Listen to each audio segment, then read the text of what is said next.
میلاد مصطفیٰ میں بھی آمد کا انتظار ہوتا ہے،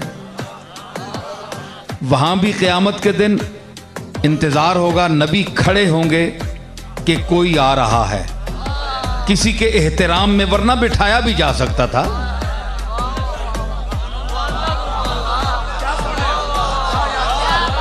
بٹھایا بھی جا سکتا تھا۔ آپ کے پاس بٹھانے کا انتظام ہے تو جس نے آپ کو پیدا کیا اس کے پاس بٹھانے کا انتظام نہیں ہے؟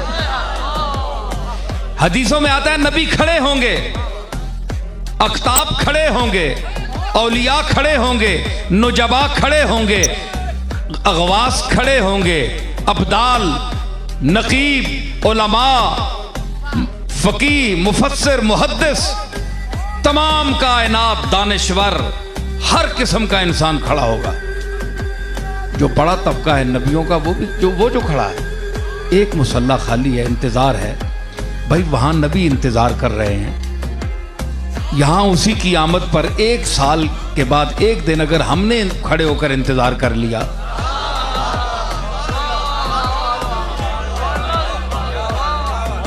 دیکھیں نا، وہاں حدیثوں میں آتا ہے نبی کھڑے ہیں، نبی کھڑے ہیں، انکار کرے کوئی؟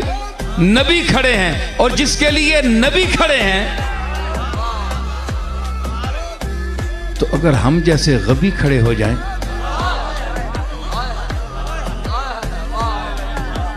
ہم کیا ہیں؟ انبیاء کے سامنے ہماری کیا اوقات ہے؟ تو انتظار ہو رہا ہے۔ تو میلاد مصطفیٰ کے موقع پر صبح ولادت کے وقت جو لوگ کھڑے ہوتے ہیں ان پر اعتراض اس لیے نہیں کرنا چاہیے، معقول آدمی نہیں کر سکتا جو حدیث پڑھا ہوا ہو اور جو خود کو شیخ الحدیث کہلاتا ہو اور اس میں فخر بھی سمجھتا ہو اور شاگردوں کو کہتا بھی ہو کہ تم مجھے شیخ الحدیث کہا کرو۔ ان کو خیال کرنا چاہیے کہ یہ حدیث پڑھاتے وقت کہ وہ سب انتظار کر رہے ہوں گے۔ انتظار کیوں اتنے نبیوں کو؟ پھر ارے اس میں تو جناب ابراہیم بھی موجود ہیں جو میرے آقا کے دادا ہیں، دادا بھی کھڑا ہے اس پوتے کے لیے۔ بڑا رشتہ چھوٹے رشتے کے لیے کھڑا ہے،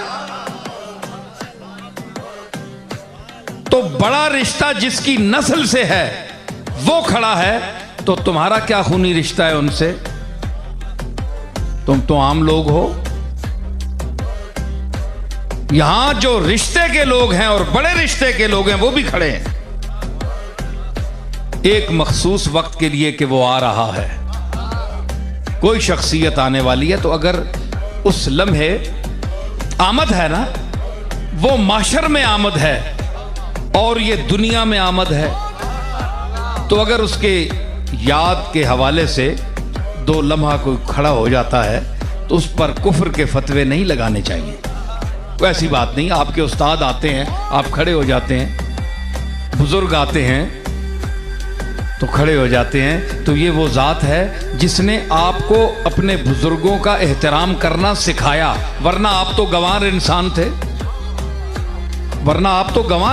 آپ کو تو پتہ ہی نہیں تھا، چھوٹے بڑے کی تمیز ہے ہی نہیں آپ سے۔ یہ تو وہ آقا ہے جس نے آپ کو چھوٹے بڑے کی تمیز دکھائی۔